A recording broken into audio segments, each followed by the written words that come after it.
ഇങ്ങനെ കുറ്റിയടിച്ച പോലെ നിൽക്കണ്ട. അവിടെ അങ്ങനെ കിടന്ന് ഉറങ്ങാൻ നോക്ക്.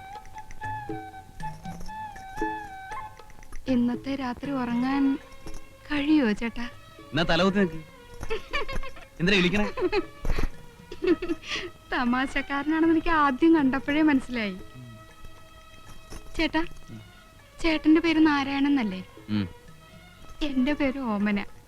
നാരായണനും ഓമന്. മിസ്സസ് ഓമന നാരായണൻ. നല്ല ചേർച്ച. ചേട്ടനെ കാണാൻ നല്ല ഭംഗിയുണ്ട്. എന്നെ ചേട്ടന് ഇഷ്ടായോ?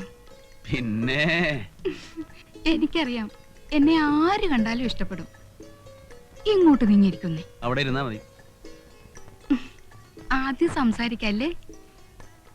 ആദ്യ രാത്രി പെണ്ണും ചെറുക്കനും പരസ്പരം മനസ്സിലാക്കണം എന്നാ. എന്റെ ഓമനെ. എന്തോ ഞാൻ എന്നും ചേട്ടന്റെ ഓമന തന്നെയായിരിക്കും.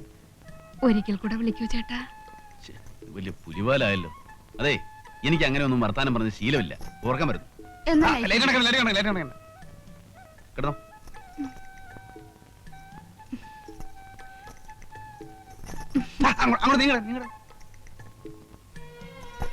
എനിക്ക് ചേട്ടന്റെ മാറിൽ തലചായ്ച്ചുറങ്ങണം. ഇതിനൊന്നും ഞാൻ കാശ് വാങ്ങിച്ചിട്ടില്ലേ? നമ്മള് ഭാര്യാഭർത്താക്കന്മാരായി കഴിഞ്ഞില്ലേ, പിന്നെ നമ്മൾ തമ്മിൽ എന്ത് കാശിന്റെ കണക്ക്? ഞാൻ വിടില്ല. ഓമനെ, ഈ വെളിച്ചം നമുക്ക് വേണോ? ഇങ്ങനെ നോക്കല്ലേ. അയ്യോ, പാല് തരാൻ മറന്നു. പാല് മണ്ണ കടന്ന് ലൈറ്റ് അണയ്ക്കുന്നുണ്ടോ?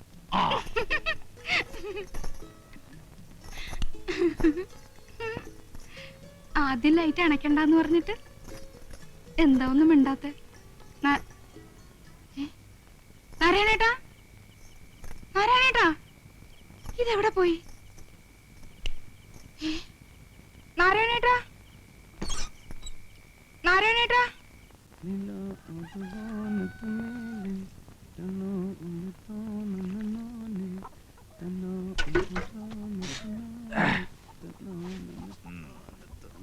എന്തൊക്കെയാടാ ഇത്? എവിടുന്ന് വരുന്നു? ഒരു വഴിക്ക് പോയതാ. അപ്പൊ മാർക്കറ്റ് വന്നപ്പോ നല്ല മീൻ കിടക്കുന്നു. അത് കുറച്ച് വാങ്ങി 2 കിലോ പോത്തും വാങ്ങി. മോള് കഴിഞ്ഞിട്ടില്ലേ? മിനിക്കുട്ടി, അമ്മയും മോളും കൂടെ രാവിലെ അമ്പലത്തിൽ പോയിരിക്കുക. ഇന്ന് എന്താ ദിവസം അറിയാം? എന്താ? ഞാൻ സതിയെ കല്യാണം കഴിച്ചതിന്റെ 6ാം വാർഷികമാണ് ഇന്ന്. അയ്യോ, കഴിച്ചതെന്നൊന്നും പറയണ്ട, കഴിപ്പിച്ചതെന്ന് പറ. അന്ന് ഞാനില്ലായിരുന്നെങ്കിൽ ഇന്ന് നിന്റെ ചരമദിനമായിരുന്നേനെ. ചാട്ടം ചേരാനല്ലൂരുകാർ ഓരോ എല്ലും ഊരി എടുത്തേനെ. ഇന്ന് നമുക്ക് ആഘോഷിക്കലടാ, കലക്കി പൊളിക്കാം. ഇഷ്ടം പോലെ കാശുണ്ട്. എന്തായിരുന്നു കോള്? തല്ലോ കുടി ഒഴിപ്പിക്കലോ? അതൊന്നുമല്ല, ഒരു കല്യാണം. കല്യാണം നടത്തലോ കലക്കലോ? ഒരു കല്യാണം കഴിച്ചു. ആര്? ഞാൻ. കല്യാണം കഴിച്ചെന്നു? നീ എന്തായി പറയുന്നേ? എന്നിട്ട് പെണ്ണെവിടെ? ഞാനെങ്ങനെ അറിയാനാ? കഴിക്കാൻ പറഞ്ഞു, കഴിച്ചു. നമ്മുടെ ജോലി തീർന്നു. നല്ല കാശും കിട്ടി, നമ്മൾ പോന്നു. എനിക്കൊന്നും മനസ്സിലാവുന്നില്ല. നീ നിനക്ക് മനസ്സിലാവണമെങ്കിൽ മറ്റേ ഭാഷ പറയണം. എടാ, ഒരു ഉത്തരവാദിത്വമില്ലാതെ ഒരു പെണ്ണിനെ വെറുതെ കല്യാണം കഴിക്കൂ? പെണ്ണിനല്ലാണ്ട് പിന്നെ ആണിനെ കല്യാണം കഴിക്കുവോ? ഉത്തരവാദിത്വമൊക്കെ വയറ്റിലുണ്ടാക്കിയവന്. ആണായാലും പെണ്ണായാലും ഗർഭം ഉണ്ടായാലും ഇല്ലേലും ശരി, കാശ് കിട്ടിയാൽ ഞാൻ കഴിക്കും. പോകൃതരത്തിനോട് നേരം നിറയും. ചെറ്റത്തരമല്ലേ നീ കാണിച്ചേ? രാമു, വേണ്ടാത്ത കാര്യത്തിന് ചൂടാവരുത്. ഇന്നൊരു നല്ല ദിവസമാണ്, അത് കുളവാക്കല്ലേ. നല്ല ദിവസം എന്ത് യോഗ്യമുണ്ടോ നിനക്ക് പറയാൻ? നിന്നെയൊക്കെ മുക്കാലേ കെട്ടി അടിക്കാൻ വേണ്ടേ? മാറി കാടുകൊണ്ടാ മോനെ. തേങ്ങ കൊല. നീ അങ്ങനെ ചീത്ത പറയാൻ? എന്റെ അച്ഛനോ അതോ കൂടെ പറപ്പോ? ഞാൻ നിന്റെ ആരുമല്ലേ? നീ എന്റെ ഒരു പുല്ലുമല്ല. ആവശ്യമില്ലാത്ത വർത്താനം പറഞ്ഞ അടിച്ചിന്റെ കാരണം ഞാൻ പൊളിക്കും. ഞാൻ നിന്റെ ആരുമല്ലടാ, ഒന്നില്ലാത്ത പട്ടി.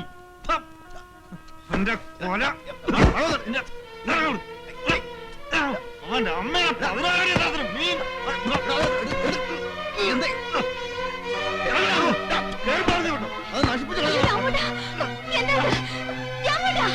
നമ്മൾ അവന്റെ ആരുമല്ലടി. ഇറങ്ങി പോടാ അവിടുന്ന്. ഇന്നത്തോടെ തീർന്നിരിക്കുന്നു. നീ എന്നെ മുറ്റത്തെ ഒട്ടി പോരുത്. പോ.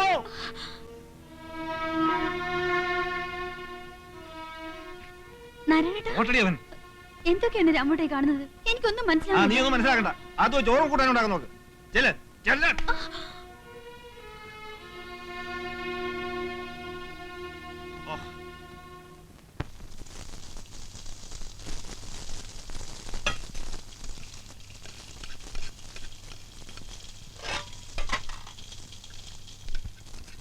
ഈ മണം കേട്ടാ മതി നാരായണേട്ടന് കൊതി പിടിക്കാൻ. ഇത്തിരി കൂടിപ്പോയി. അടിച്ചിറക്കിയ പോലെ ആയില്ലേ? എന്നെ അന്യനാക്കിയാ ഞാൻ സഹിക്കണോ? ഞാനും നീയും മോളും അവൻ ആരും അല്ലാന്ന്. വേണ്ട. ദേഷ്യം പിടിച്ചപ്പോ അങ്ങനെ ഒന്ന് പറഞ്ഞു പോയെന്ന് വെച്ച് വാക്കിലല്ല കാര്യം, പ്രവൃത്തിയില്ല. ഒരുമിച്ച് ഉണ്ട് ഉറങ്ങി വളർന്നിട്ടും മനസ്സിലായിട്ടില്ല ഇതുവരെ. എന്റെ സ്വഭാവം അവനും മനസ്സിലാക്കണ്ടേടി. എന്തായാലും ഇന്നത്തെ ദിവസം തന്നെ വഴക്കൂടി പിരിഞ്ഞല്ലോ. അന്ന് ഓർക്കുന്നുണ്ടോ? രണ്ടെണ്ണത്തിനും കൊന്നു കുഴിച്ചു മൂടുമെന്ന് പറഞ്ഞ് നാട്ടുകാർ വടിയും കത്തിയായിട്ട് ഇരിക്കുമ്പോഴാ നാരായണേട്ടൻ ഒറ്റയ്ക്ക് വന്ന് എന്നെ ഇറക്കിക്കൊണ്ട് വന്നത്. അല്ലെങ്കിൽ നമ്മൾ ഒരുമിച്ച് ജീവിക്കൂ? ഇപ്പൊ ഞാൻ പോയി കാല് പിടിച്ചുകൊണ്ടോണെന്നാ പറയുന്നേ? രാമോട്ടന്റെ ഇഷ്ടം. എന്റെ ഇഷ്ടം നോക്കണ്ട, നിന്റെ ഇഷ്ടം. ഞാൻ പോയി വിളിക്കാം, പക്ഷെ വന്നില്ലേലുണ്ടല്ലോ പിന്നെ മരിക്കുന്നവരെ ഞാൻ മിണ്ടത്തില്ല.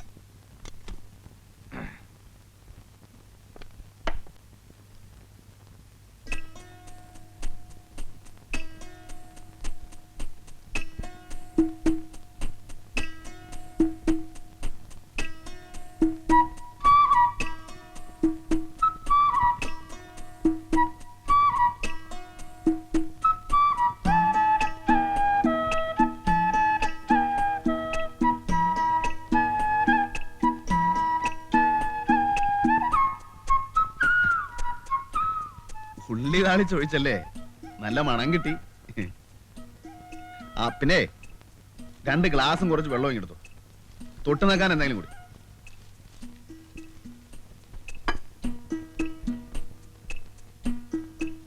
എടാ ഇടിയൻ കഴിവേറി, നിന്റെ വായിൽ വല്ല പഴവും തള്ളിയിട്ടുണ്ടാ? ഇന്നാ പൊട്ടിച്ച് കേറ്റ്. പോടാ നാത്തെ. നത്ത നിന്റെ അച്ഛൻ.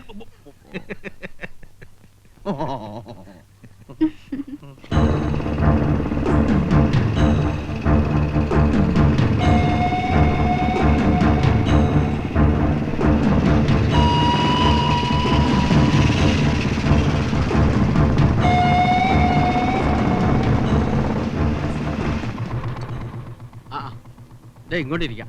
ഒന്ന് എണീറ്റേ സാറേ. വേണ്ട. ആരായവൻ? പുതിയതായിട്ട് വന്ന ഒരു എഞ്ചിനീയറാ. പാവാ. സ്കൂട്ടർ പഞ്ചറായിട്ടൊന്ന് ഒട്ടിക്കാൻ വേണ്ടി വന്നതാ. ആ നത്തിനെ കണ്ടോ? ഇന്ന് ഇങ്ങോട്ടൊന്നും കണ്ടില്ല. ഇന്നലെ രാത്രി ഞങ്ങൾ ഒരുമിച്ചായിരുന്നു. വന്നാ ഞാൻ അന്വേഷിച്ചായിട്ട് പറഞ്ഞു. ഓ, കുടിക്കാൻ എന്തെങ്കിലും? ഓ എന്റെ പൊന്ന് സാറേ, അങ്ങനെ കണ്ടപ്പോ ഒന്ന് എണീക്കാൻ പാടില്ലായിരുന്നു. ഭാഗ്യം കൊണ്ടൊന്നും മിണ്ടിയില്ല. ആരാ ഇയാള്? അറിയില്ലേ? കരീം ഭായ്. ബോംബെയിലായിരുന്നു. ബോംബെ കിടുകിട പറപ്പിച്ചാനാ. 4-5 കൊല്ലമായിട്ട് ഇപ്പൊ നാട്ടിൽ തന്നെയാ. നമ്മുടെ ഹൈദരാലി ഒതുക്കിയത് മൂപ്പരാ.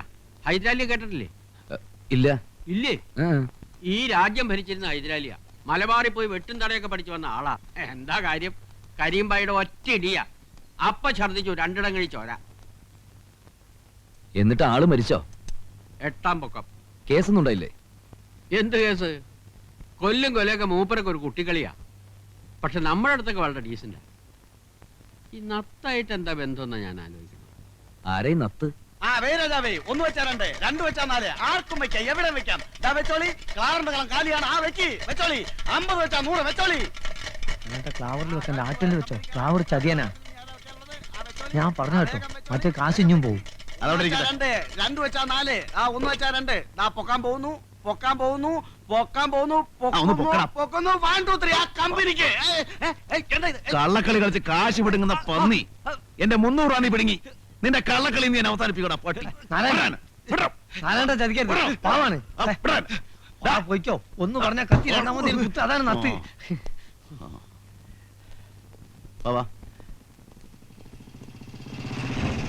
ഇതിനെ കരിമ്പായി. അതിന് നമ്മക്കെന്താ? അയാളെ പണിയോട്ടെ. എന്താ പേടിയുണ്ടോ?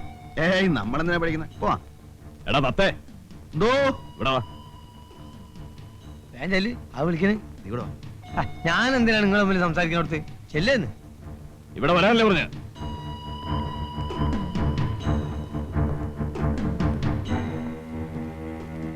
ആ പെണ്ണെവിട? ഏത് പെണ്ണ്? നീ കെട്ടിയ പെണ്ണ്. കിട്ടിയ പെണ്ണോ? കള്ളക്കളി കളിച്ചാ 2ന്റെ എല്ലിയ ഓടിക്കും.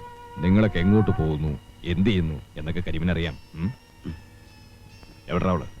എനിക്കറിയില്ല. കിട്ടിയ അന്ന് തന്നെ ഞാൻ പോകുന്നു. എത്ര കാശ് കിട്ടി? 5000 രൂപ. 2000 കിടക്ക്. ഞാൻ പറഞ്ഞു വിട്ട തൊഴിൽ ചെയ്തിട്ട് കിട്ടിയതിന്റെ ഒരു പങ്ക് വീട്ടിലെത്തിക്കാൻ പാടില്ല അല്ലടാ? അതെനിക്ക് അറിഞ്ഞുകൂടായിരുന്നു. എന്നാൽ പറഞ്ഞോ, നിന്നെ വിളിക്കാൻ പറഞ്ഞ ഞാനാ. കാശെടുക്ക്. എന്റെ 10 പൈസ ഇല്ല. വേണ്ട.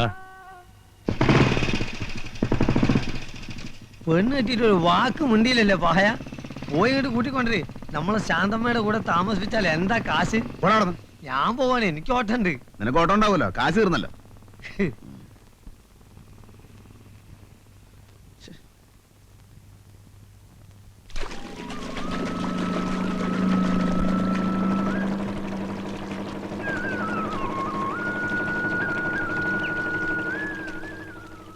എന്നെ ഓർമ്മയുണ്ടോ? ഞാൻ നിങ്ങളെ കുറെ ദിവസമായി അന്വേഷിക്കണു. നാരായണെന്ന് പറഞ്ഞിട്ട് പെട്ടെന്ന് ആർക്കും മനസ്സിലാവണില്ല. ഒരു പക്ഷിയുടെ പേരിൽ അറിയപ്പെടുന്നതല്ലേ? അത് ചില തന്തയില്ലാത്തവന്മാരെ സൂക്കടാ. എന്നെ നേരിട്ട് വന്ന് പറഞ്ഞാൽ ഞാൻ നല്ല പുളിച്ച് പറഞ്ഞു കൊടുത്തേനെ. അയ്യോ, ഞാനിങ്ങനെ വിളിക്കൊന്നുമില്ല. നിങ്ങളില്ലായിരുന്നെങ്കിൽ എന്റെ 10 പവൻ പോയേനെ. അന്ന് എന്റെ കൈ കാശില്ലായിരുന്നു. ദേ, ഇപ്പോഴെങ്കിലും തരാൻ തോന്നിയല്ലോ. ഇനിയും വല്ല അത്യാവശ്യം ഉണ്ടെങ്കിൽ എന്നെ വന്ന് കണ്ടാ മതി. ചെറിയ തുക വല്ലതും വേണമെങ്കിൽ തരാം. പേരെന്താ? ആശ. ദേ, ആ സ്കൂളിനടുത്താ താമസം. എവിടെയാ വീട്? വീട് വീട് അടുത്തന്നെ. ജോലി? ജോലി ഇങ്ങനെ സഹായിക്കാം. ആരെ എന്തിനു സഹായിക്കാം. അപ്പൊ ഞങ്ങൾക്ക് എന്തെങ്കിലും സഹായം ആവശ്യമുണ്ടെങ്കിൽ വിളിച്ചാ വരുമല്ലേ? പിന്നെ പക്ഷെ കാശ് തരണം. പിന്നെ അന്വേഷിക്കുമ്പോ വെറും ആരാണെന്ന് പറഞ്ഞാൽ ചിലപ്പോ പിടികിട്ടിന്ന് വരില്ല. നേരത്തെ പറഞ്ഞ പക്ഷിയുടെ പേരൂടെ പറഞ്ഞാൽ മതി. അതെ.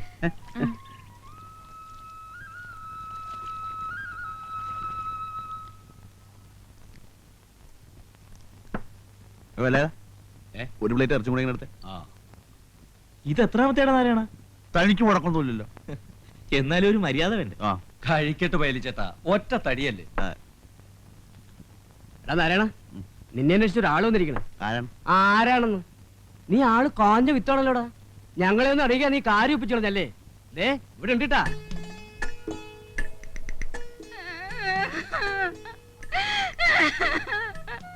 എന്റെ നാരായണൻ ചേട്ടാ, എന്നെ ഒറ്റയ്ക്കാക്കി പറ്റിച്ചു പോന്നില്ലേ? ഞാൻ എന്ത് തെറ്റ് ചെയ്തിട്ടാ? കരയില്ലെന്ന്. എന്ത് പ്രശ്നമായാലും നമുക്ക് സമാധാനം ഉണ്ടാക്കാലോ. എന്ത് കഷ്ടാടാ നീ കാണിക്കണേ. കെട്ടി പെണ്ണിനെ ആരെങ്കിലും കരയിപ്പിക്കോ? അതിന് ഞാനങ്ങനെ ശരിക്കും കെട്ടിയിട്ടൊന്നുമില്ല. അത് കൊള്ളാമല്ലോ. ആരാ പറഞ്ഞ എന്നെ കെട്ടിയിട്ടില്ലെന്ന്? കൃഷ്ണന്റെ മുമ്പിൽ വെച്ച് എന്റെ കഴുത്തിൽ താലി കെട്ടിയതും മാല ഇട്ടതും ഒക്കെ അങ്ങ് മറന്നോ? ഏത് കൃഷ്ണൻ? ഭഗവാൻ കൃഷ്ണൻ. ദേ, അന്ന് രാത്രി ഞങ്ങൾ ഒരുമിച്ച് ഒരു വീട്ടിൽ കഴിയുകയും ചെയ്തു. നേരാണോടാ ഇവിടെ പറയണത്? മാലയിട്ട നേരാണ്. ഒരുമിച്ച് കുറച്ചു നേരം ഒരു വീട്ടിലുണ്ടാകുകയും ചെയ്തു. പക്ഷെ വേറൊന്നും സംഭവിച്ചിട്ടില്ല. ഇവരുടെ കെട്ടികളൊന്നുമല്ല. അയ്യോ എന്റെ ഈശ്വരാ, ഞാൻ ചാവേ ഉള്ളൂ. ഞാൻ നിങ്ങളുടെ മുമ്പിൽ ഇവിടെ ഇപ്പൊ കിട്ടും. ഇവിടെ പറ്റില്ല, ഇവിടെ പറ്റില്ല. ഇത് എന്റെ കടയാ. ഭാര്യം ഭർത്താവ് വേഗം പുറത്തേക്ക് ഇറങ്ങിയേ. എത്ര കാശായി? 19 രൂപ. നാരായണേട്ടാ, അവിടെ നിൽക്ക് നാരായണേട്ടാ. ഇത് എങ്ങോട്ടായി പോന്നേ നാരായണേട്ടാ? എങ്ങോട്ടാ നാരായണേട്ടായി പോന്നേ? എന്നെ വീട്ടിലോട്ട് കൊണ്ടുപോകും. എനിക്ക് വീടില്ലടി. എന്നാ എന്റെ കൂടെ വാടക വിടാനാലും നമുക്ക് അവിടെ കഴിയാം. ഞാൻ എന്തിനാ അങ്ങോട്ട് വരുന്നേ? എന്നെ നാട്ടിക്കാൻ വന്നിട്ടല്ലോ. ചവിട്ടി ഒരു കൊടുക്കണം ഞാൻ. എടാ നാരായണ, അവള് പറയുന്നു. അവന്റെ അമ്മയുടെ ഒരു മധ്യസ്ഥം. ദേ, എന്നോട് കളിച്ചാണ്ടല്ലോ കൊന്നേം കടലിൽ തത്തും. ആ ഇനി മേലാൽ ഈ പരിസരത്ത് കണ്ടുപോരും. 100 രൂപയോ? ഇതുകൊണ്ട് ഞാൻ എങ്ങനെ ജീവിക്കുന്നേ?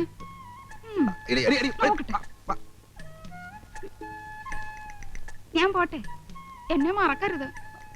ഒഴിവ് കിട്ടുമ്പോ അങ്ങോട്ട് വരണം. ഞാൻ കാത്തിരിക്കും. കള്ളൻ മോൻ കണ്ടില്ലേ, ഒരു ഗൗരവം. ഒന്ന് ചിരിച്ചേ. പോട്ടെ.